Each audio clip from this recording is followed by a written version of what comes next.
One Kawan TV1.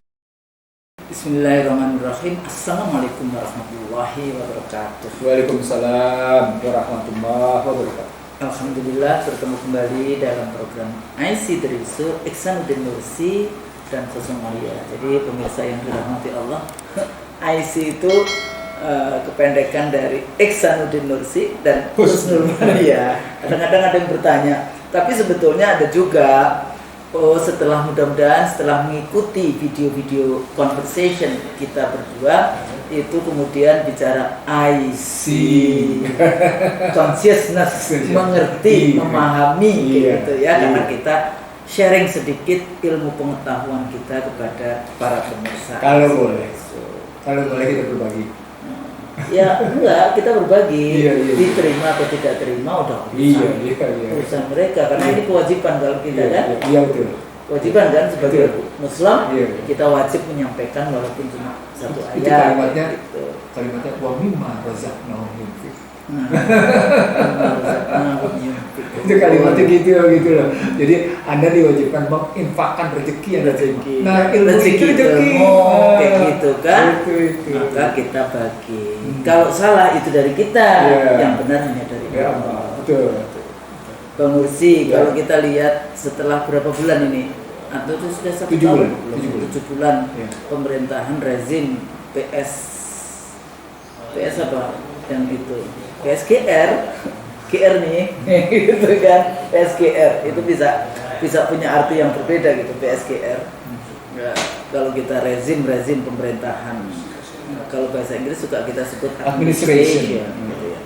Prabowo Subianto administration atau Trump administration, Xi Jinping administration di dalam konteks itu kita belum melihat di dalam konteks kalau kita bahas tentang kebijakan-kebijakan ini. Misalnya tahu-tahu ada data tentang kemiskinan Indonesia mencapai berapa? 61% kata Bank Dunia. Nah ini juga menarik di dalam konteks ini. Dulu juga ada pemerintahan 10 tahun terakhir itu ya, bapaknya yang wakil presiden hari ini, dia mengatakan bahwa akan disediakan 10 juta lapangan kerja gitu. Tapi anaknya bilang 19. Sekarang anaknya bicara 19 juta gitu. Dari mana, bagaimana kayak gitu. Karena apa yang sudah disampaikan di dalam kampanye politik itu adalah bagian dari hutang-hutang politik dia gitu ya, hutang-hutang janji dari capres dan cawapres waktu itu kepada rakyat kayak gitu. Jangan kemudian lupa, kalau dulu ya lupa aja lah, katanya waktu itu mau bikin mobil SMK sampai 20 tahun mana mobil SMK-nya nggak jelas. Sukiyatnya juga hilang. Sukiyatnya yang punya pabriknya hilang. Iya, kayak gitu kan, mobil SMK, karena itu dulu yang betapa dipuja-puji, atau kemudian juga kampanye bagaimana yang namanya memindahkan pasar. Waktu itu di Solo kan pada saat wali kota itu kan keberhasilannya kemudian dipropagandakan luar biasa melalui media-media, tapi kita tidak pernah membaca apa sih sebetulnya di balik itu semua. Siapa dia, track recordnya seperti apa, ada enggak yang namanya sanatnya gitu ya, nasabnya yang jelas di dalam konteks leadership gitu ya. Kita merekrut itu, tapi kita enggak bahas itu, tapi ya nanti pasti ada kebijakan negara. Kalau dalam konteks modern nation state yang selalu saya kutip juga dari pemikir Thomas Hobbes gitu ya, itu kan dia bagaimana membangun yang namanya disciplinary state ya. Dihadirkan 3 hal kan. Selalu bicara tentang satu, masalah polisi, surveillance ya, pengawasan terhadap rakyat atau warga negara, itu polisi dan penjara. Yang kedua itu pendidikan, yang ketiga kesehatan. Nah, tapi kalau di dalam kampanye di negara-negara modern nation state gitu ya, negara bangsa yang modern seperti apa yang terjadi di Amerika atau di Australia yang sering kita lihat, itu selalu kalau bicara itu 1 pendidikan, 2 kesehatan, 3 lapangan kerja. Itu selalu 3 indikator itu menjadi sangat penting di dalam kampanye, sehingga keberhasilannya dia akan lihat di dalam konteks itu berapa yang namanya anggaran untuk membuka lapangan kerja. Tapi kadang-kadang kalau di Indonesia kan nggak jelas kayak gitu. Fisiknya di dalam konteks kampanye itu mau apa? Partai politiknya nggak punya policy. polisi pendidikan nggak punya, polisi kesehatan nggak punya, polisi lapangan kerja juga nggak punya, polisi tentang bagaimana melindungi segenap tumpah darah, melindungi resources kita nggak punya. Sehingga kalau ada kayak korporasi-korporasi global yang ingin eksploitasi gitu, ekstraktivisme resources di negeri kita, ya monggo saja dikasih yang namanya karpet merah. Persoalan lagi, kita, rakyat kita, ternyata persoalan-persoalan yang sering kita bahas juga dimanapun, bagaimana dampak dari judul. Ternyata ini mengerikan. Yang dulu Bang Lursi pernah bicara, salah satu dampaknya adalah perceraian kan. Ternyata saya juga punya orang di dekat, di sekitar saya juga karena judul. Yes, pokoknya sekarang itu ancur-ancuran gitu di dalam konteks itu. Ini juga menjadi persoalan-persoalan yang kita hadapi. Pada saat yang sama juga isu lapangan kerja. Kalau kita lihat bagaimana sebetulnya negara menyediakan lapangan kerja, biasanya kan selalu bicara tentang membangun infrastruktur. Tapi infrastruktur yang dibangun berdasarkan investasi, perjanjian investasinya membawa tenaga kerja asing untuk melaksanakan pembangunan infrastruktur. Jadi sebetulnya apa yang left out, apa yang sisa dari semua persoalan-persoalan kebijakan negara yang berhubungan dengan lapangan kerja? Kalau enggak, rakyatnya mencari lapangan kerja sendiri, jadi buruh luar negeri, ya kan? Apakah ke Timur Tengah, apakah ke Malaysia, Hong Kong, sekarang ditambah ya Malaysia, Hong Kong, Taiwan, sekarang ditambah Korea dan Jepang. Ya walaupun saya lihat di beberapa YouTube-nya orang Indonesia yang menikah dengan orang Jepang, akhir-akhir ini ada banyak persoalan. Iya, jadi ada orang Indonesia yang nyuri, ada orang pekerja Indonesia yang rampok di Jepang. Padahal Indonesia sebetulnya yang bagus-bagus itu, salah satu ya dulu saya pernah bertemu dengan kawan-kawan yang kayak PJDKI yang kayak gitu ya. Nurse Indonesia, jadi perawat Indonesia itu senang di Inggris. Jadi mereka sampai ngomong kalau bisa mengirim tenaga kerja itu yang punya keahlian merawat, karena perawat dari Indonesia itu social services, termasuk yang disukai kayak gitu ya di Inggris. Social services, social. Nah ini artinya kan apakah state caring dengan warga negaranya di luar negeri? Enggak juga, walaupun sekarang akhirnya NGO sekarang yang banyak caring dengan TKI TKW yang ada di luar negeri gitu ya, ada yang migrant care dan sebagainya. Nah, balik lagi ke kebijakan pemerintahan Prabowo di dalam konteks ini. Sebetulnya kalau kita mau membaca dari isu kan persoalan ini ya, pendidikan nanti berpengaruh kepada lapangan kerja, berpengaruh lagi kepada kemiskinan, atau kemiskinan berpengaruh kepada pendidikan, berpengaruh juga kepada lapangan kerja, atau bagaimana sebetulnya ya, atau nanti juga isu kesehatan, bagaimana kita sehat kalau kita bagaimana kita bisa mencari kerja kalau kitanya tidak sehat. Sehatnya tidak cuma sehat jasmani, bisa juga sehat yang mental di dalam konteks itu. Apalagi kalau kita bicara stunting, kan kita punya masalah stunting juga. Nah, stunting itu anak-anak kita cuma usia otaknya itu hanya sampai 4 tahun. Nah, nanti kira-kira 20 tahun lagi wajah SDM Indonesia seperti apa? Nah, sementara di pendidikan kita ya lebih banyak bahas tentang ya tidak mengasah pikiran kayak gitu di dalam konteks itu, sehingga dia punya ketahanan atau punya kemandirian di dalam konteks pendidikan seperti dulu siapa Ki Hajar Dewantoro kayak gitu ya, di dalam konteks yang sangat terkenal yang kita gunakan di dalam siliasi yang seperti itu. Membahas dari isunya sebetulnya isu tentang ketenagakerjaan, penghidupan yang layak, lapangan kerja dan sebagainya seperti itu. Tapi sebetulnya ini rangkaiannya kan politiknya di balik itu panjang sekali. Karena kan bukan kemudian untuk apa kita bernegara gitu. Salah satunya adalah memberikan penghidupan yang layak kepada anak warga negaranya gitu. Nah, jadi kalau melihat seperti ini, isu seperti ini sudah sampai sejauh mana sih sebetulnya langkah-langkah dari rezim saat ini di dalam konteks bagaimana menangani masalah kemiskinan, lapangan kerja, dan ya isunya yang related kepada itu. Nah, kita membahas seperti itu Bang. Mulai dari mana kita bahas? kita mulai dari konstitusi. Kita mulai dulu dari cara berpikir konstitusi, dari pendekatan konstitusi. Kalau dari pendekatan konstitusi, sejak 2004 saya menggunakan istilah ekonomi konstitusi ketika saya sebagai saksi ahli dalam menggugat undang-undang migas dan undang-undang kelistrikan. Saya menggunakan istilah ekonomi konstitusi. Apa itu ekonomi konstitusi?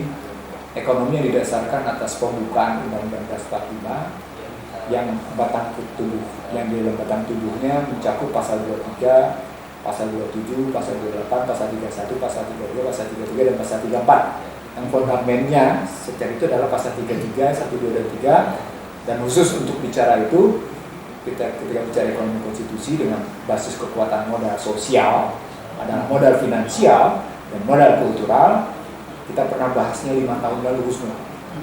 Bagaimana kita setiap pemerintahan punya amanah untuk membebaskan bangsa dan negara ini dari ketertindasan, dari kebodohan, dari kemiskinan, itu kan, dari ketimpangan dan dari kehinaan. 5 tahun lalu kita bahasnya. Ya, udah 5 tahun lalu. 5 tahun lalu, dan kita ulang-ulang terus. Sebentar itu bagian dari bahan kuliah saya di berbagai tempat gitu ya, bicara tentang ekonomi konstitusi yang amanahnya adalah tadi membebaskan bangsa dan negara ini dari tadi ketertindasan, kebodohan, kemiskinan, ketimpangan dan kehinaan. Nah, ketika kita masuk tadi yang Muslim bilang soal ketertindasan, itu artinya memang bangsa ini tidak boleh punya bangsa dan negara ini, masyarakat ini tidak boleh mengidap penyakit mental, tidak boleh mengidap penyakit keterbatasan wawasan, tidak boleh punya penyakit dari fisik yang lemah, pikiran yang lemah dan iman yang lemah. Itu di situ kata-kata ketertindasan itu. Jadi imannya harus kuat, pikirannya harus kokoh, perilakunya juga harus baik, benar, berani dan bertanggung jawab. Jadi itu permintaan konstitusi itu. Bagaimana konstitusi mensyaratkan masyarakat, bangsa dan negara ini punya perilaku yang baik, yang benar, berani dan bertanggung jawab. Yang basisnya tadi adalah kejujuran, yang basisnya tadi adalah bagi kepentingan bangsa dan negaranya, bukan kepentingan kelompok. Karena berkat rahmat Allah yang Maha Kuasa tadi dan didorongkan oleh keinginan luhur gitu ya, kalau basis berpikirnya gitu. Nah, ketika kita terjemahkan lebih lanjut ke dalam relasi, dalam hubungan signifikan antara kebodohan dan kemiskinan gitu ya, maka dia dimulai dengan tadi bagaimana pendidikan itu diberikan, tapi sekaligus lapangan kerja dibuka. Di sana pasal 31-nya bicara tentang pendidikan, gitu. Tapi sebelumnya di pasal 27 jelas-jelas bicaranya tiap-tiap warga negara berhak atas pekerjaan dan penghidupan yang layak bagi kemanusiaan. Makanya tema kita ambil tentang bagaimana kehidupan yang layak bagi kemanusiaan, kehidupan yang layak bagi kemanusiaan. Nah, apa indikator kehidupan yang layak bagi kemanusiaan? Kan gitu indikatornya. Nah, kalau yang layak bagi kemanusiaan, kalau pada ketenagakerjaan itu biaya dasar itu dipenuhi. Biaya dasar itu apa? Di rumah itu biaya listrik terbayar, biaya makan terbayar, gaji punya standar gitu. Lalu langganan koran dibayarin, kesehatan dipenuhi, dapat pendidikan dan pelatihan. Itu kalau untuk istilah pekerja, istilah buruh. Tapi kita ambil dulu, jangan ngambil konstruksi soal penghidupan yang layak bagi kemanusiaan dalam perspektif pekerja atau perspektif buruh gitu ya. Kita ambil dulu kehidupan yang layak bagi kemanusiaan dalam perspektif bangsa. Kalau kita ngambil kehidupan yang layak bagi kemanusiaan dan itu berarti penghidupan yang layak bagi kebangsaan, maka kata kunci pertamanya adalah masyarakat bangsa ini, bangsa Indonesia, tidak boleh mengalami seperti masyarakat Amerika yang homelessness. Warga negara senior yang ketakutan, tidak punya rumah, yang masa depannya tidak jelas. Tidak boleh seperti masyarakat Amerika yang gandum dengan fentanyl.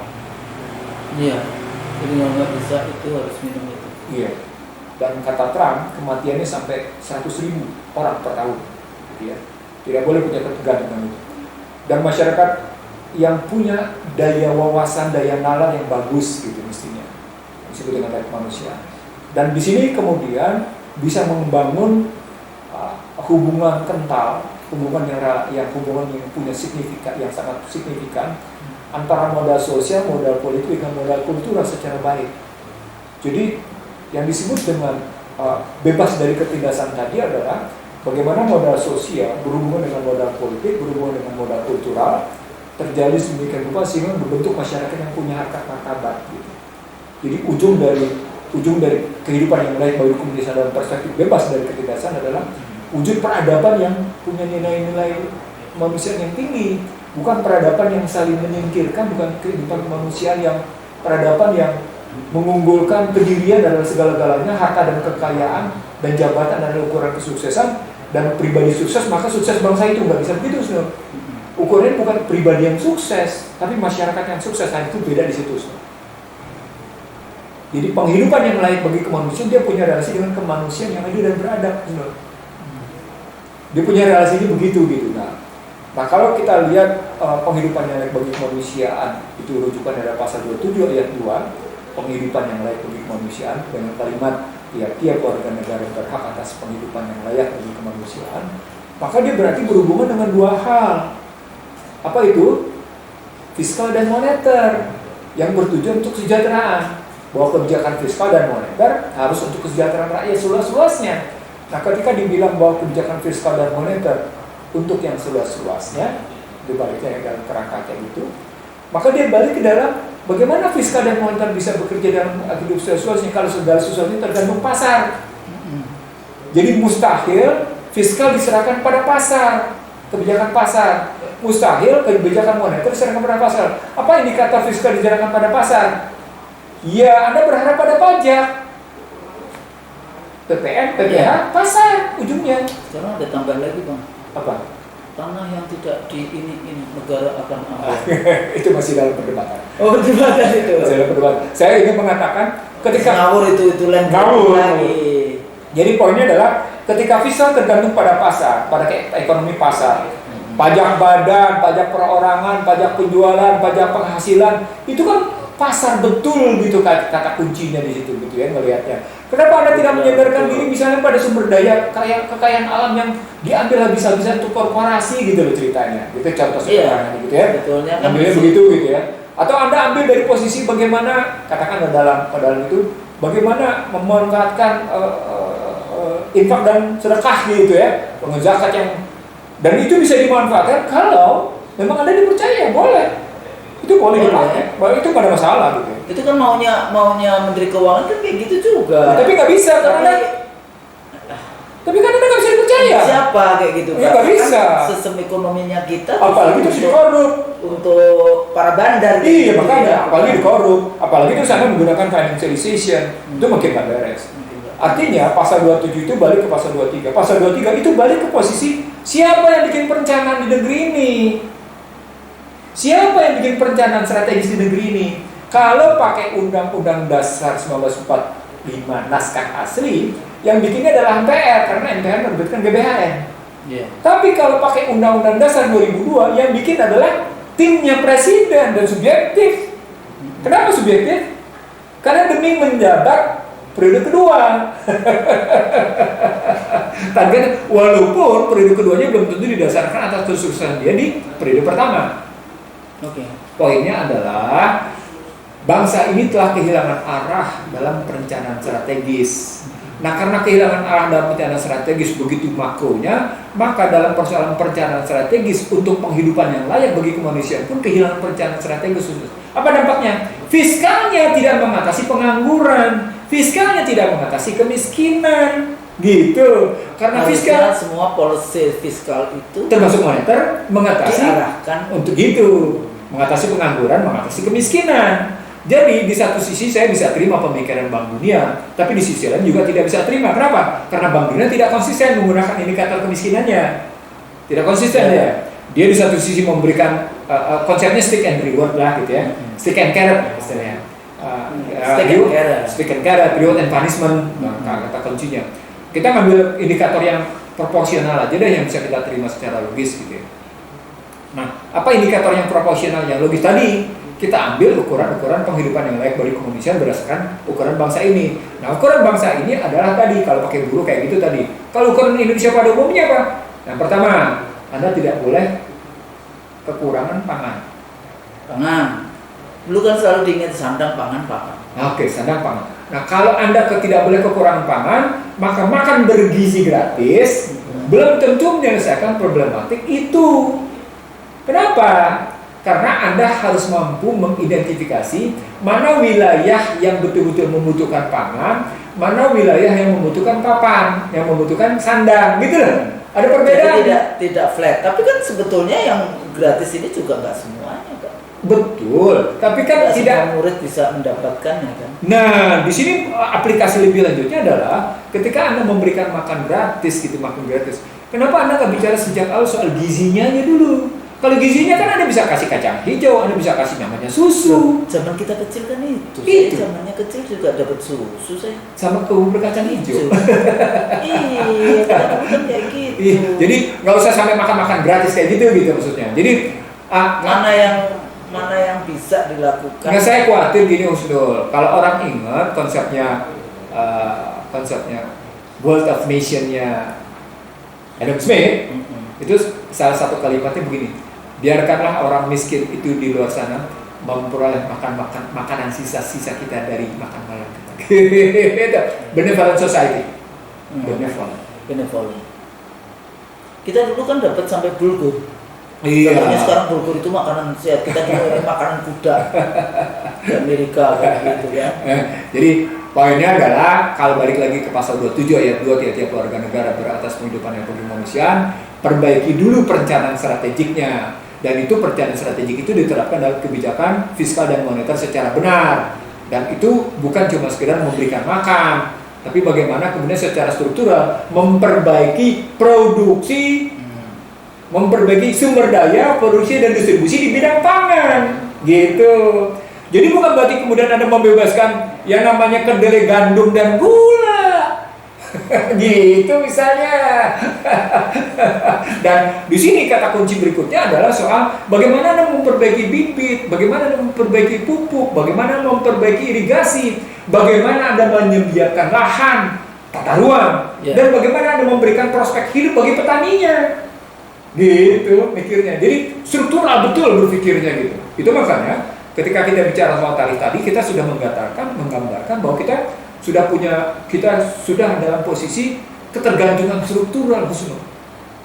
Jadi bahasa kita melihat sekarang ini, kenapa kita bicara tentang penghidupan yang layak bagi kemanusiaan dengan merujuk pasal 27 ayat 2, pasal 23 dan kemudian masuk ke dalam sistem perencanaan strategis nasional, maka sesungguhnya karena kita sedang merasakan adanya ketergantungan secara struktural di Indonesia. Nah, kalau berpikirnya begitu, maka problematik besarnya adalah bagaimana kita memperbaiki tata ruang. Nah, salah satu yang menarik adalah kita bicara 3, tata ruang bumi, Husnul ya?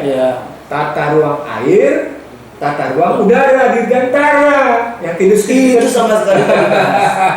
Sekarang yang angkatan yang mahasiswa saya yang dari angkatan udara itu ngomong kok kita nggak pernah dibahas ya yang angkatan udara. Ada FIR, ada macam-macam yang pemanfaatan udara Indonesia untuk kepentingan orang asing. Apalagi menyangkut soal tata ruang antariksa. Lebih seru lagi.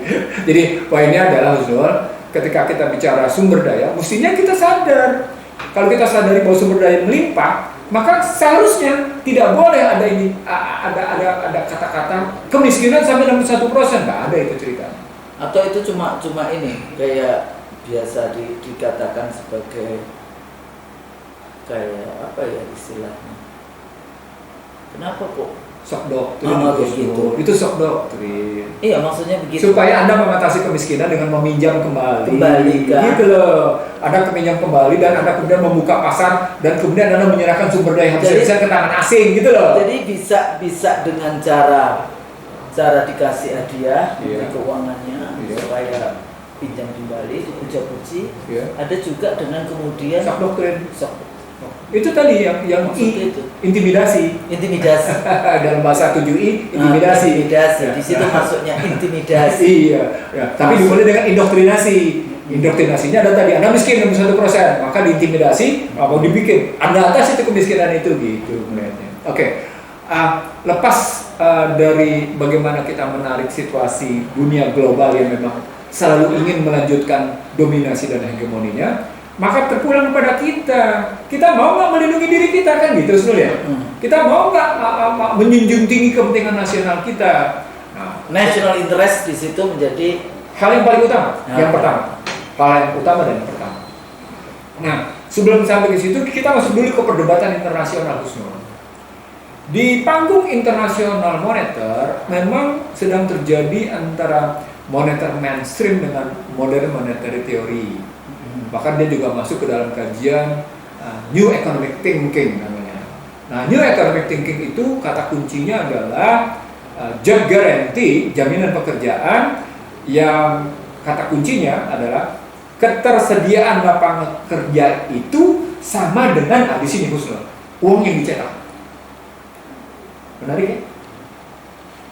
lapangan kerja, uang yang dicetak. Jadi kalau lapangan kerja yang tersedia berapa, dilihat apa kerjaan yang akan disediakan, lalu berikutnya kalau nggak ada uang, cetak uang. Nah, bagi monetary mainstream ini akan menciptakan inflasi, tapi bagi MMT ini nol. Dana untuk kerja Nol. Kenapa nol? Karena ini akan dapat gini dan ini akan memutar balik, akhirnya nol cara berpikirnya. Itu cara berpikir MMT dan cara berpikir New Economic Thinking. Sementara bagi mainstream moneter menyatakan itu inflasi. Nah, mainstream moneter menyatakan cara berpikir seperti itu sebagai voodoo, economic voodoo namanya. ini perdebatan teorinya, perdebatan tajamnya ini economic voodoo namanya. Nah, sekarang pertanyaan berikutnya menjadi begini. Kalau kita lihat Astacita, maka pertanyaan besarnya menjadi bagaimana Prabowo administration ini atau rejim Prabowo Subianto ini memahami pasal 27 ayat 2 dalam relasi pasal 23 kata pembukaan dan tadi perintah pembuatan GBHN dalam perspektif misalnya pasal 28 karena itu bagian dari modal sosial adalah modal finansial, adalah modal kultural, ketemu nanti dengan modal pendidikan gitu ya, ketemu dengan modal kebudayaan tadi yang saya sebut pasal 32-nya, ketemu dengan pasal 34 sebagai buffer policy. Jadi pasal 34 itu andai kata pasal-pasal sebelumnya itu gagal gitu secara berpikir. Ini tesis lama saya bersama ketika saya sering sekali di dalam tanda petik diajak bicara dengan Sugeng Mas Saryadi dengan mitra bicara para menteri itu gitu ya. Saya menyebut pasal 34 itu adalah buffer policy, kebijakan penyangga andai kata pasal-pasal ekonomi konstitusi tidak gagal mencapainya. Nah, pada saat kita bicara kehidupan yang lain bagi kemanusiaan dengan kata kunci pada satu pangan, yang kedua pada sandang, kemudian pada papan, maka tadi yang sudah Husnul bilang, bebaskan dulu masyarakat ini dari yang namanya kebodohan, bebaskan ini dari pengangguran, bebaskan masyarakat ini dari kemiskinan, maka berikanlah dia pendidikan, berikanlah dia kesehatan. Nah, kalau relasi berpikirnya begitu, kalau cara berpikir jadi mana ayam mana telurnya. Nah, kata kuncinya ketika dibalik mana ayam mana telur, balik ke dalam perintah konstitusi supaya jelas. Nah, perintah konstitusinya adalah tadi Anda harus punya fiskal moneter yang mengatasi pengangguran sehingga diatasi kemiskinan. Gitu ceritanya. Nah, sementara fiskal dan moneter yang berpihak kepada upaya mengatasi pengangguran dan kemiskinan itu pijakannya pada perencanaan strategik bangsa ini. Itu berarti peranan MPR. Nah, MPR-nya diamputasi, dipreteli kalau pakai istilah Amin Rais. Tidak boleh bikin GBHN. Ya sudah. Berantakanlah kita dalam perencanaan strategis bangsa ini. Itu siklusnya begitu Husnul berpikir. Maka tidak teratasi pengangguran, maka tidak teratasi kemiskinan, maka tidak teratasi harkat martabat bangsa dengan baik. Gitu kesimpulannya, melihatnya. Gitu. Maka tidak ada penghidupan yang layak bagi kemanusiaan. Jadi di satu sisi bisa kita terima pemikiran Bank Dunia, sepanjang kita menyadari bahwa kita punya inisial, potensial, dan real asset. Ulang. Sepanjang kita punya yang namanya inisial, potensial, dan real asset. Tapi sepanjang kita menggunakan kata-kata kunci bahwa sesungguhnya ukuran kemiskinan itu hanya pada material, rusak kita. Karena yang dimaksud dengan inisial, potensial, dan real asset, dia tidak melulu bersifat material. Dia bersifat pada yang namanya relasi modal sosial yang bisa membentuk modal finansial. Apa kata kuncinya? Anda tidak tergantung pada pinjaman dan utang luar negeri. Ya kan persoalannya Gitu. justru di dalam konteks ekonomi di Indonesia selalu urusannya adalah utang luar negeri. Nah, kalau Anda bicara tentang utang luar negeri dan investasi asing dalam kajian kami gitu ya, kajian saya dan kajian itu Anda terperangkap ketika Anda tidak bisa menciptakan dolar, ketika Anda tidak bisa menciptakan kondisi bagaimana ekonomi domestik Anda kuasai, maka Anda terperangkap dalam apa yang disebut dengan ketergantungan struktural tadi. Jadi perdebatan panjang saya gitu ya, sebetulnya model yang tidak terjadi ketergantungan struktural begitu dalam konteks ini sehingga kita bisa belajar. Ada pertanyaan besarnya menjadi aset domestik itu, aset domestik dalam pengertian bukan tangible ya, tapi juga intangible. Itu dikuasai siapa? Itu pertanyaannya. Aset tangible dan intangible di dalam itu dikuasai siapa? Domestik dikuasai siapa? Dikuasai private.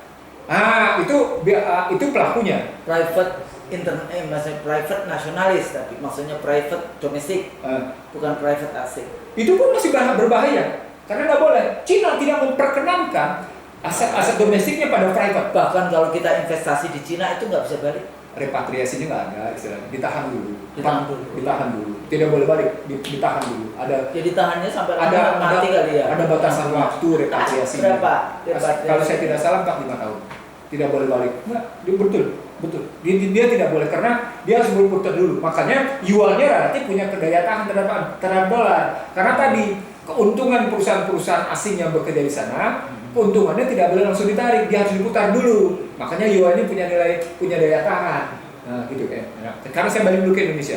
Ya. Kalau kita melihat misalnya Indonesia tidak punya perencanaan strategik, fiskal dan moneter yang tidak berorientasi sungguh-sungguh mengatasi kemiskinan, pengangguran, dan pemberdayaan aset dalam negeri dengan konsumsi pada aset tangible dan intangible di dalam negeri, dan kemudian simpulannya menjadi aset tangible dan intangible yang dikuasai asing, ya Anda gagal mengatasi yang namanya kemanusiaan yang adil dan beradab. Kemanusiaan yang adil dan beradab itu nggak ada. Tapi perlu Bang kita jelaskan gitu ya kepada pemirsa. Kadang-kadang kan bagaimana sih sebetulnya menjelaskan tentang negara menyediakan lapangan kerja. Nah, pada perspektif itu pertanyaan besarnya jadi begini. Apakah fiskalnya berorientasi atau kebijakan makronya berorientasi pada padat karya atau padat modal? Itu pertanyaan besarnya. Ada apa namanya? Nah, saya ngambil contoh sekarang Danantara. Capital incentive atau labor incentive. Iya, itu bahasa asingnya. Nah, sekarang kita terjemahkan intensif, bukan insentif, intensif. Jadi sekarang kita ambil sekarang kebijakan Danantara. Danantara baru-baru ini menerima pinjaman 3 miliar US dollar dalam jangka waktu 3 tahun. Danantara menggunakan modal ini dengan tenor 3 tahun dengan suku bunga 5,25%, gitu ya, untuk 2 hal, untuk pembangunan semacam pengolahan industri kimia bersama sebuah perusahaan swasta, gitu ya. Nanti Danantara akan masuk di situ dan nanti akan menghasilkan intinya adalah substitusi impor di bidang kimia, gitu ya, kebutuhan itu. Substitusi, bahasa sederhananya substitusi impor di industri dasar. Tapi yang kedua dipakai untuk yang namanya pembangunan perumahan rakyat 3 juta rumah itu. Artinya ada 2. Yang pertama padat modal, yang kedua padat karya. Oke, sekarang kita lihat padat modal substitusi impor, dia akan berhadapan dengan pasar internasional. What's the point? Price competition, kompetisi harga, quality competition, kompetisi kualitas. Akan ketemu di sini problemnya. Kalau kemudian yang diciptakan oleh Danantara dalam rangka industri di kimia ini tidak melahirkan nilai yang lebih bagus dalam perspektif indeks persaingan, maka dipastikan proyek ini tidak mencapai sasaran dengan baik. 1. Ya, di sana begitu cara berpikirnya. Yang kedua sekarang untuk perumahan. Sepanjang perumahan ini tidak kemudian diimbuhkan kepada persoalan bahwa calon pembeli punya daya beli, walaupun ini rumah subsidi, Bagus. Kira-kira rumahnya laku nggak? Yang enggak. Artinya sesungguhnya. Ini saya potong. Itu sekarang udah jalan lagi tuh Meikarta. Oh ya? Apa artinya? Iya. Banyak orang buru-buru Cinanya yang beresin lagi. Udah malam udah rame lagi. Iya, tata ruangnya berarti udah selesai. Kan tadi asal muasalnya ributnya tata ruang. Bagaimana tata ruang yang dijual belikan kan asal muasalnya tata Terus ruang. ada juga nih, ini mestinya nih saudara saya nih, siapa yang wakil menteri perumahan tuh, Fahri. Kenapa? Dia katanya dia sudah bekerja luar biasa untuk mendapatkan dana-dana dari Timur Tengah. Buktinya dana ya dapat pinjaman. Tapi konflik antara menteri dan wakil menterinya nggak setuju. Padahal ini kayak dana hibah, ada nggak sih yang kayak gitu? Dari Middle East. Yang saya dengar katanya ada pihak tertentu yang membuka jalur untuk memperoleh dana dari Qatar. Ya, katanya sudah disetujui, Nah, tapi menterinya yang nggak setuju. Sebenarnya tidak ada urusan kalau presiden setuju, nggak ada urusan karena harusnya begitu kan? Nggak ada urusan, itu soal presiden soal sesungguhnya. Jadi menteri hanya menjalankan perintah presiden sesungguhnya, nggak ada urusan menteri setuju atau tidak setuju. Tapi saya ingin mengatakan pada konstruksi tadi cerita penghidupan yang lain bagi kemanusiaan dengan pendekatan capital intensif atau labor intensif sesungguhnya terpulang pada sektor apa yang Anda masuki. Sektor ini sektor yang penuh resiko atau sektor yang jadi pakai bahasa kerennya sampai seberapa jauh resikonya itu ditanggulangi. Walaupun ini kata mereka, menariknya kata mereka, ini tidak mengganggu APBN, off balance sheet. Artinya tidak tergantung pada APBN. Nah, sekarang pertanyaannya begini, apakah pinjaman dana antara tidak sama dan sebangun dengan pinjaman swasta di era 97-98? Gitu ya. BLBI. Bukan BLBI, pinjaman keluar, baru kemudian diganti oleh BLBI. Jangan dulu BLBI dulu. Swasta pinjam dulu keluar, pinjaman asing. Iya, tapi kemudian jadi utangnya negara. Udah, itu makanya pertanyaan berikutnya kemudian. Saya nggak bicara kemudiannya. Kan pertanyaan pada saat itu ya sama aja kalau kayak gitu. Artinya pinjaman dana antara pada akhirnya sama seperti pinjaman swasta di era 97 itu kepada pihak asing. Yang saat itu tidak dijamin oleh negara. Tapi kemudian karena si swasta tidak mampu membayar, maka kemudian BLBI membayarnya dengan cara-cara tertentu. Nah, sekarang kalau tadi, apakah sektor yang diambil dana antara ini sektor-sektor yang betul-betul profitable? Kan gitu, profitable. Karena pinjaman ini berumur cuma 3 tahun dengan tingkat suku bunga 5,2%.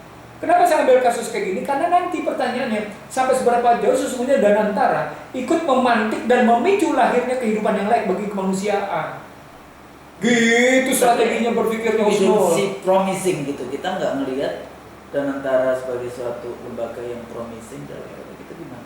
Kalau Anda tidak melihat itu disebabkan oleh mungkin trust. Ya soal trust, yang kedua kemudian analisis sistemiknya. Karena menurut saya dana antara ini telah memicu satu analisis sistemik struktural sehingga dampaknya pun punya apa yang disebut dengan contagion effect. Jadi dalam ekonomi disebut ketika kita masukin analisis sistemik struktural, maka ujungnya analisisnya pun contagion effect, Usnul.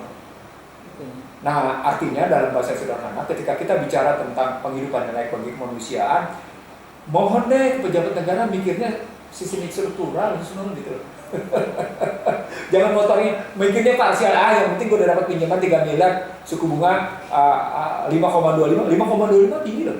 Dalam US dollar tinggi loh. Itu berarti 1% di atas Fed rate gitu. Itu 1% di atas Fed rate. Karena Fed yang layak, yang kira-kira itu mampu kita bisa atasi berapa persen? Nah, di sana ada ukuran-ukuran tertentu. Saya sih sebenarnya nggak kepingin ngebahas ribanya, tapi karena usul pertanyaan. Iya, karena kadang-kadang kan kita ini kadang-kadang nggak peduli gitu loh. Kalau menurut saya itu harus dibahas juga. Jadi ada 3 ukurannya. Pertama suku bunga yang berlaku, yang kedua inflasinya, yang ketiga political risk-nya. Jadi kalau suku bunga berlaku misalnya, suku bunga berlaku sekarang di internasional berlaku katakan ngambil rujukannya rujukannya Federal Reserve gitu, atau suku bunga berlaku mengambil rujukannya IMF, maka berarti di sekitar 4,25 gitu ya.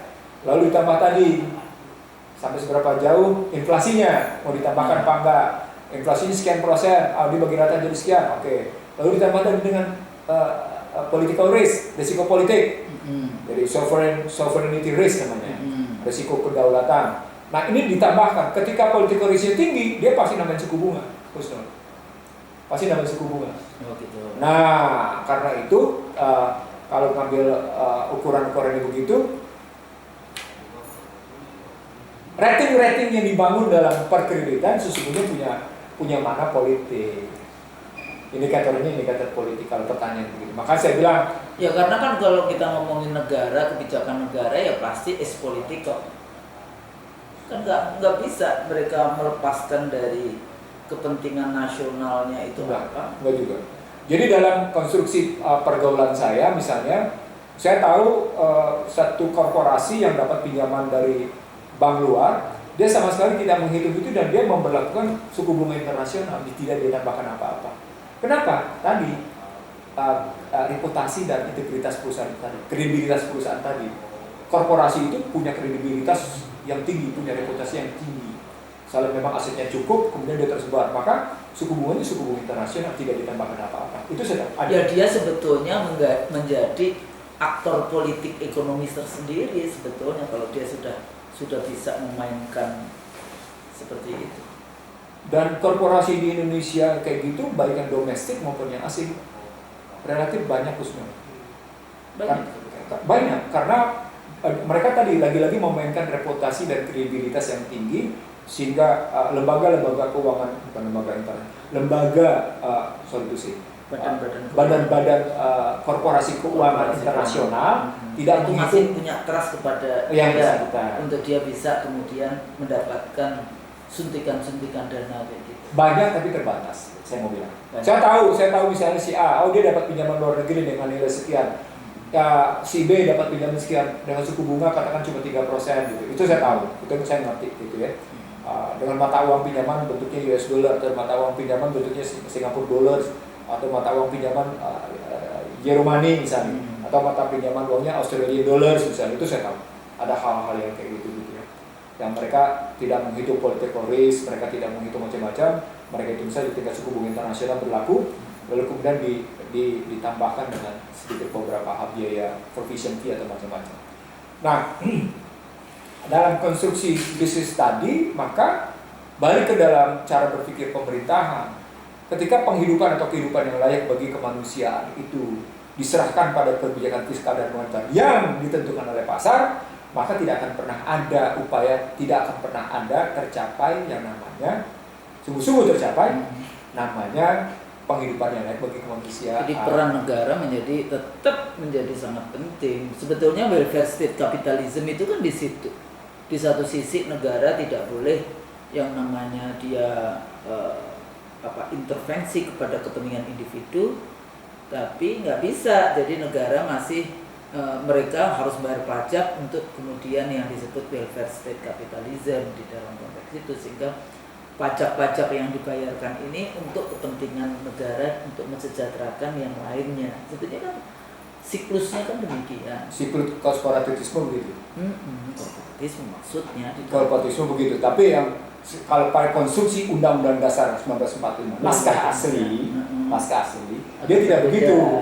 Dia baik barang maupun jasa tidak diserahkan ke komersial, tidak diserahkan ke korporasi, didaya gunakan oleh negara dalam rangka tadi. Tapi kan sekarang pada dijualin, BUMN dijualin, sumber daya alam diberikan begitu saja ke asing dan asing. Realita itu karena memang menerjemahkan pasal 33 ayat 4 tentang demokrasi ekonomi yang buat saya membingungkan cara berpikirnya Mahkamah Konstitusi. Gitu loh, karena berkali-kali saya menggunakan argumen-argumen kayak gitu, Mahkamah Konstitusi baliknya ke dalam hal yang memang ya saya bisa ngerti paham Mahkamah Konstitusi, saya juga bisa ngerti paham-paham yang ada di lapangan Banteng, yang ada di Air Muncrat, yang ada di Senayan, karena sorry to say, mereka tidak punya constitutional minded. Dan lagi-lagi parsial itu tadi di dalam konteks itu. Tapi kalau balik lagi, kalau bahasan kita dari tadi bicara tentang gimana sih sebetulnya memberikan penghidupan yang layak. Yang saya selalu, kan itu interconnected problem ya di dalam konteks kita memahami. Dan leadership kita kadang-kadang yaitu 5 tahunan kan mereka berpikir. Itu tadi subjektif jadi. Lah ya subjektif. Sementara sebetulnya kita kalau ngomongin education is the remedy, pendidikan adalah jawaban dari semua persoalan itu. Tapi pendidikan itu kan membutuhkan satu generasi untuk bisa melihat hasilnya. Kalau dimulai kayak gitu, itu kan nggak bisa pendidikan terus kemudian tahu-tahu langsung berubah. Kalau cara pandang kita terhadap pendidikan hanya menghasilkan para buruh-buruh kayak gitu ya. Bagaimana kemudian kita ke depannya, jangka panjangnya pendidikan buruk, meritokrasi buruk, KKN merajalela, oligarki merajalela, menguasai politiknya, menguasai ekonominya, menguasai bisnisnya, menguasai wilayahnya, menguasai manusianya. Jadi yang tersisa di Indonesia apa? Nah, itu penjelasan Kusnul adalah penjelasan education as system. Yeah. Education as system. Education sebagai sistem. Yeah. Tapi ketika kita bilang pendidikan dalam wujud keteladanan, maka pendidikan bisa actor sebagai actor. Siapa aktornya? Si pemerintahan, tokoh-tokoh pemerintahan, tokoh-tokoh presiden, maksudnya wakil presiden, menteri, anggota DPR, MK. Nah, itulah yang hakim-hakim.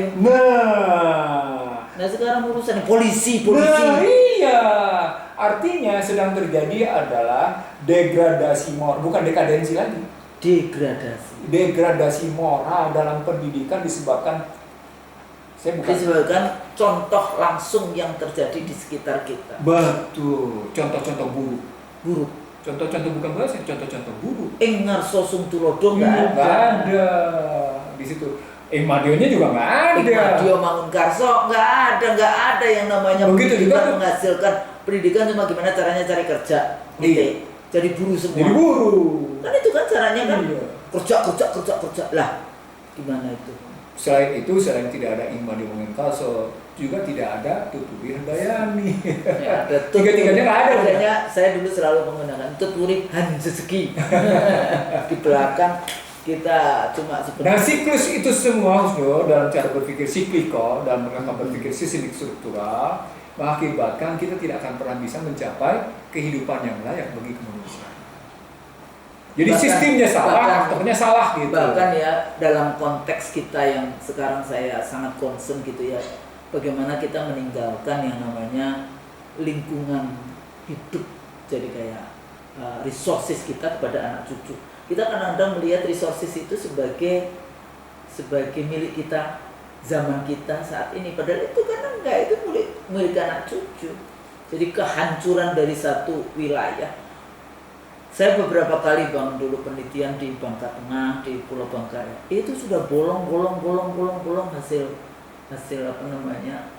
Ya, yang namanya timah, ekstraktivisme timah. Nanti kalau saya pergi dari Kalimantan Tengah itu apa? Ibu kota Kalimantan Tengah. Palangkaraya. Pergi saya sampai ke Sampit naik.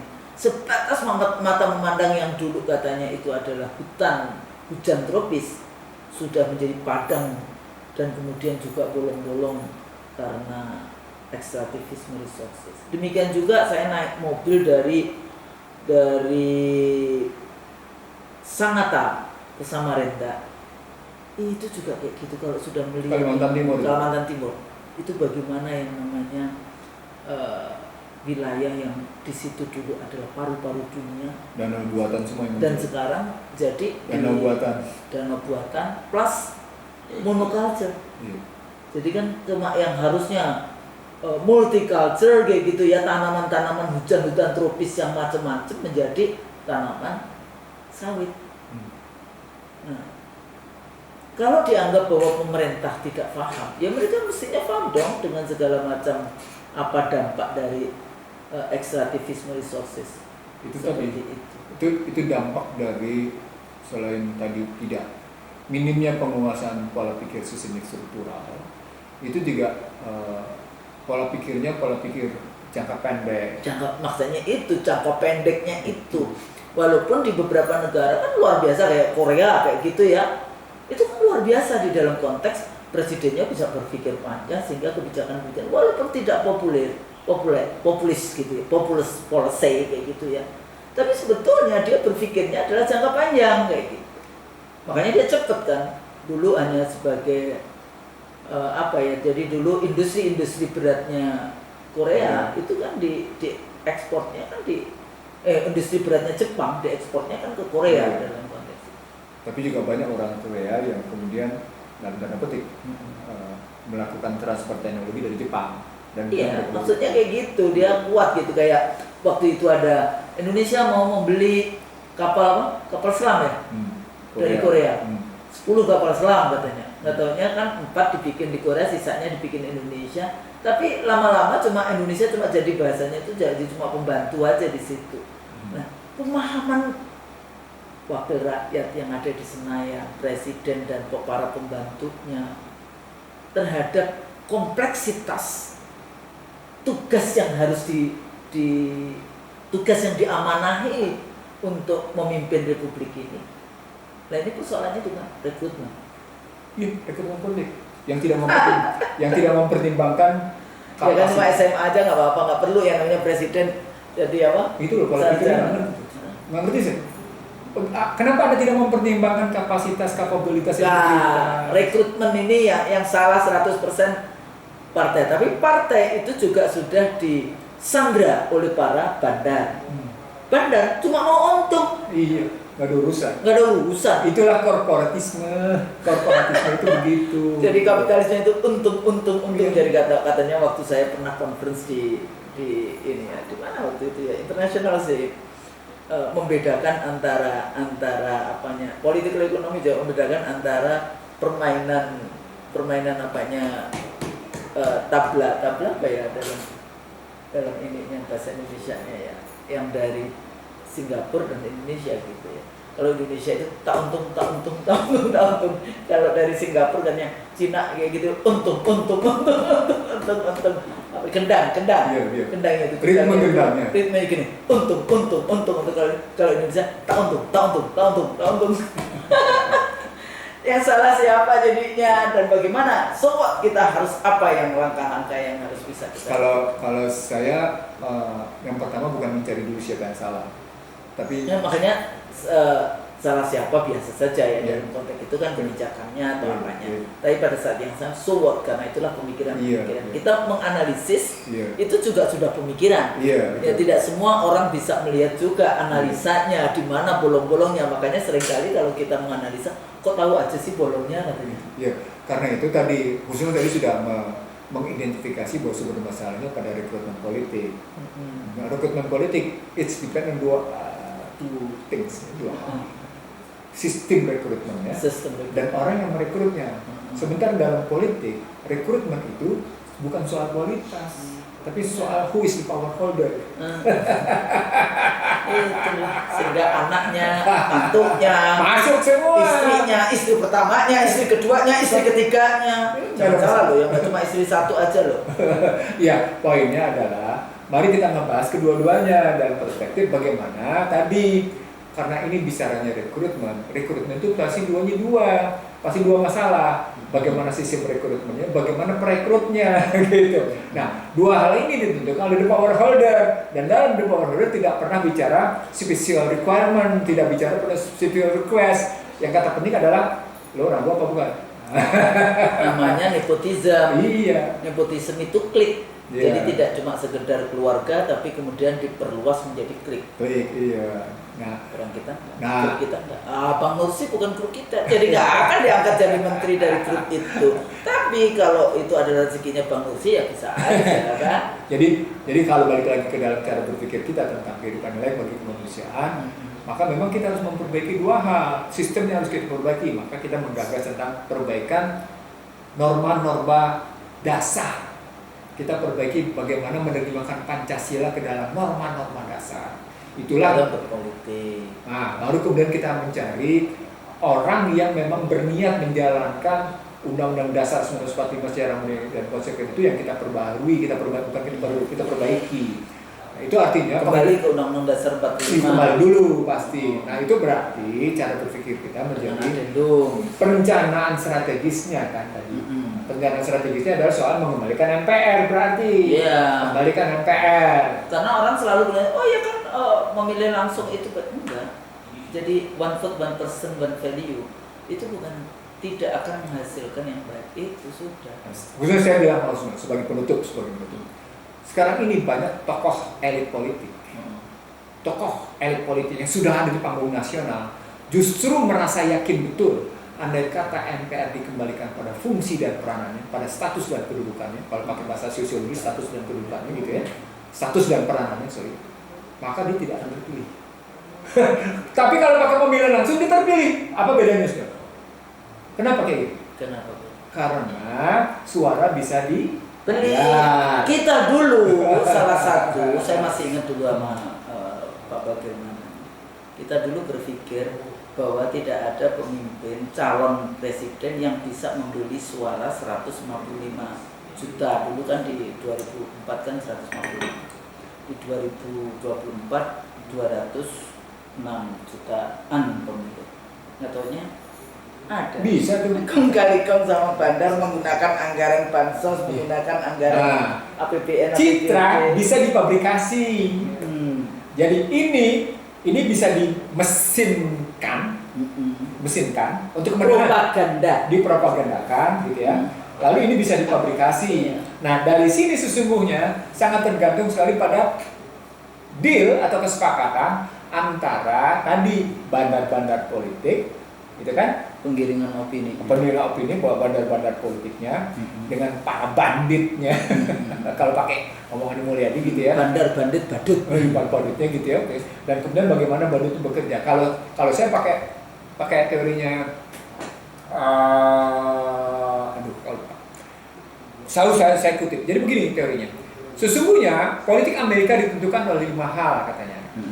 Yang pertama katanya itu bagaimana fabrikasi citra. Nah, itu berarti ditentukan oleh yang namanya media. Dan advertising. Wah. Dan jangan salah loh, modelnya media karena dia federalism ya. Pusat dari media-media itu Chicago. Ya. Jadi bukan Washington, bukan Betul. di Chicago, jadi Chicago Chronicle. Semuanya media itu Chicago. CNN dan sebagainya itu adanya di Chicago kayak gitu. Oke, Itu pusat dari semua media. Yang kedua, bagaimana mempengaruhi tokoh-tokoh masyarakat dan kelompok-kelompok sosial. Yang kedua, yang ketiga di sini baru bicara tentang bagaimana model sosial tadi, bicara tentang tokoh-tokoh yang selebriti itu dengan kelompok-kelompok berpengaruh, pressure group, gitu ya. Baru yang keempat itu partai politik. Ya. 1, 2, 3, 4 tidak bisa bekerja tanpa terakhir. Siapa terakhir? Bandar. Makanya kemarin Elon Musk dan sebagainya mau bikin partai itu Elon Musk. Terus itu yang sekarang menarik diikuti ya. Nanti kapan-kapan kita bahas itu yang calon wali kota New York. Nah, jadi artinya kalau ini bukunya biasa saya kutip cuma lupa namanya. Bagaimana akhirnya bisa ketahuan bahwa sesungguhnya ya pemilu di Amerika adalah soal komersialisasi. Jadi soal siapa mendanai siapa tepatnya. Makanya waktu itu Elon Musk ikut jadi di belakangnya. Soal siapa soal dana selalu. Di Australia juga demikian. Walaupun kayak orang kayaknya Australia jadi yang punya TV7 dan Sydney Morning Herald itu dia ngasih kedua-duanya. Jadi liberal dia kasih, labor dia kasih. Nah, tinggal dia di situ dia berpikir, wah ini kuat mana ya, dia akan kasih lebih dibandingkan yang satunya lagi. Gary Becker itu orang terkayanya di Australia yang menguasai media di Australia. Nah, karena itu sebenarnya ketika pola pikirnya menjadi seperti itu, jangan salah bahwa dia sesungguhnya tidak akan pernah mampu mengatasi gini rasio. Ya enggak, dia cuma untung untuk kelompoknya. Jadi jangan salah bahwa dia tidak akan pernah bisa mengatasi ketimpangan rasial. Tapi paling tidak ya gerakan-gerakan individu di Amerika, nggak tahu ini benar apa enggak. Jadi kayak bintang film kayak Arnold Schwarzenegger, terus siapa kayak gitu ya, dia dia tidak menggunakan uangnya, atau yang saya suka dulu, siapa itu yang namanya, yang ada Libanonnya itu, Keanu Reeves gitu ya. Dia hidupnya sederhana, tapi duitnya dia pakai untuk ini, kayak Arnold itu untuk homeless, si siapa itu untuk pendidikan. Angelina Jolie untuk anak-anak ya, iya, yang kayak gitu-gitu. Itu gerakan-gerakan mereka itu juga jadi muncul kayak gitu, orang baik. Makanya kadang-kadang kan dilihat, oh gimana, oh Allah itu maha adil. Kalau Anda baik dan Anda nggak musuh, ya Anda dikasih lah langsung di dunia. Ya walaupun itu ibarat sebuah kebun itu bakanannya. Iya, maksudnya langsung dibayar kontan oleh Allah di dunia karena Anda orang baik. Ya itu jangan kadang-kadang selalu, oh di Amerika kan nggak muslim juga, tapi ada kebaikan. Ya, ada kebaikan. Jadi kalau ada kebaikan, Allah karena Rahman itu diberikan kepada semua umat oleh Allah. Kan itu kan bersalah. In ahsantum li anfusikum. Kadang-kadang di kita belum yang ke arah itu. Ya, 1-2 ada. Jadi artinya sistem yang dibangun, sistem yang dibangun oleh Amerika yang kemudian menjadi kiblat Indonesia, baik politik, ekonomi, sosiologi, hukum, pada hakikatnya dia tidak akan pernah. Hukumnya bisa. enggak Belanda ya? Bukan. Sekarang ikut-ikutan Amerika. Ikut-ikutan. Bagaimana ini kan Anglo-Saxon lagi? Oh, ya, ikut-ikutan karena akhirnya tadi kan bicara korporatisme. Biasanya kan Prancis, Belanda. Anda lihat undang-undang kesehatan sama undang-undang cipta kerja. Ya, itu udah Amerika itu. Padahal kalau mau sebetulnya ngikutin Australia itu. Australia lebih ini kalau undang-undang kesehatan. Jadi artinya kalau begitu, karena topik kita soal kehidupan dan penghidupan yang layak bagi kemanusiaan, itu tidak akan pernah tercapai itu semua. Maafkan saya kalau saya berkesimpulan begitu, Husnul. Jadi harus kembali lagi kepada Undang-Undang Dasar 45 ya. Dan kepada kemudian balik lagi kepada bagaimana fungsi dari negara seperti di dalam pembukaan Undang-Undang Dasar. Betul. Saya pikir itu. Ya. Mudah-mudahan bermanfaat. Terima kasih. Ini tugas kita bersama. Ya. Jadi pemirsa SC dari Usul, tetap kita harus bisa menjadi yang mengontrol rezim yang berkuasa. Ya. Jadi non parliamentary opposition itu nggak apa-apa. Jadi akademisi juga demikian, memberikan kritik itu sebetulnya memberikan separuh dari analisis apa yang sebetulnya. Walaupun Husnul dibilang, Anda cuma bisanya bicara. Iya, namanya juga dosen, gitu kan.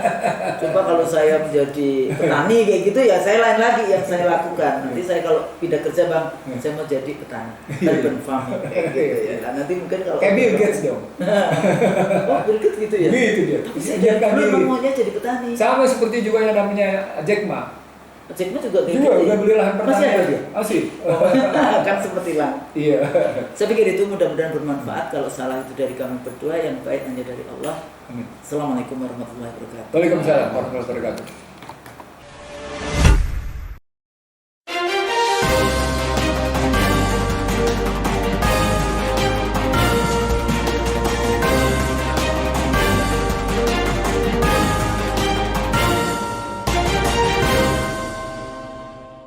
One Kawan TV 1